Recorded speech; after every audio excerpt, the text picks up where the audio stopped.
Good morning, everybody. I'm here with the Mizuno Neo Zen. It is one of those days where I don't actually really know what I'm doing. Just gonna get out for a run and see where it goes. Part of why I don't know where or what I'm doing is that I would really like to get to the gym twice this week. I've been pretty consistent being able to get out to lift once a week, which I've already done, and I would like to get a second day in. So either I'm gonna double today and gym tomorrow, or I'm gonna gym today and double tomorrow.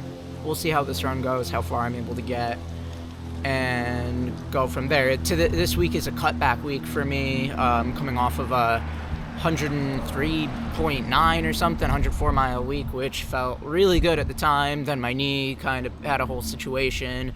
My knee's feeling a little bit better today, but I want to ease off the gas and give my body a chance to recover before redoubling my efforts for next week. So let's go.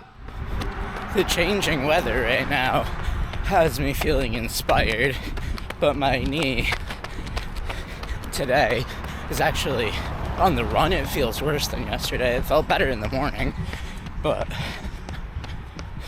yeah, not perfect so far to start out. But maybe I just need some mileage in my legs to get an idea of how I'm actually feeling. It's just it's beautiful, cool but not cold, crispy fall weather today. Starting to think about what it's going to be like in the winter. Not a pleasant thought. All of the roads out here in winter are completely snowed over, iced over, and that's the real problem. There's just ice everywhere.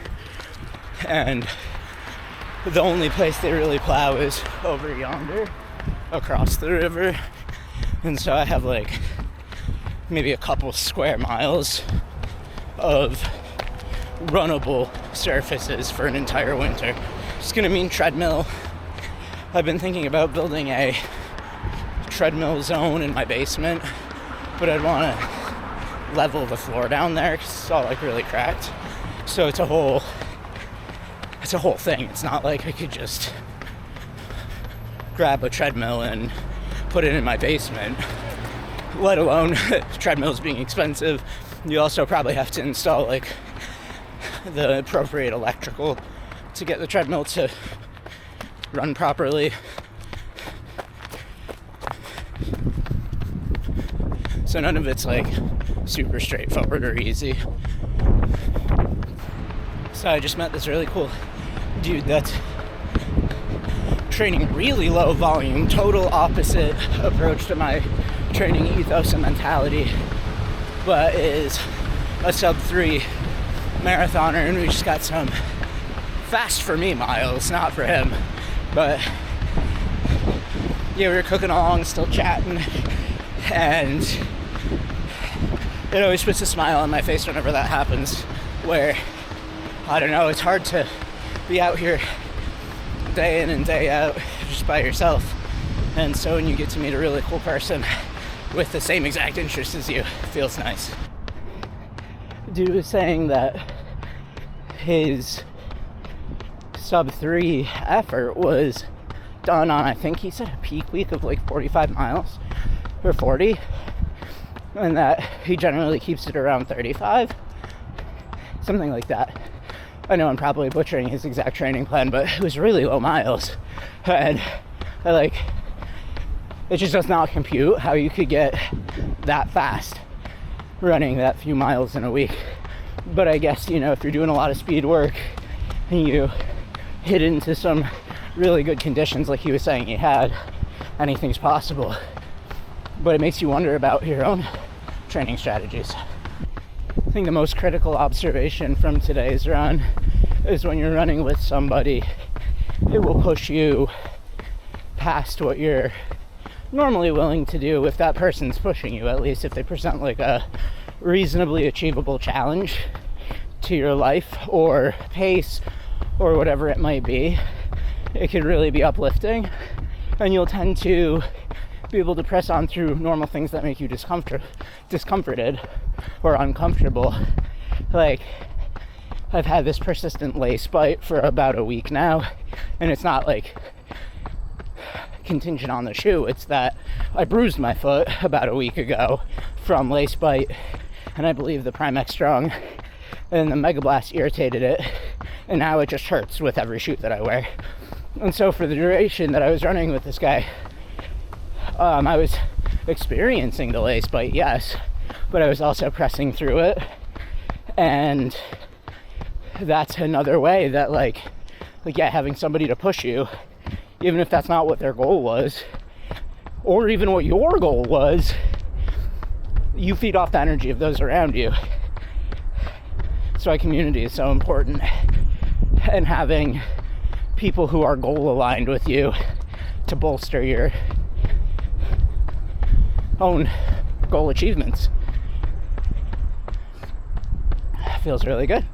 It's definitely a bit of a weird judgment call to suddenly feel like I need to get into the gym and do some strength training like this deep into this block, but I think I'm doing the right thing.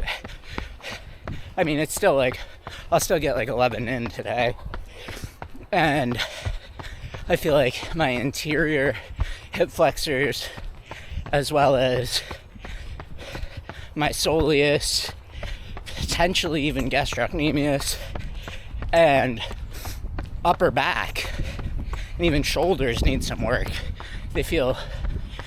My body feels weak right now. And yeah, you have to have a strong body to support your running, even if that's not what us runners naturally gravitate towards.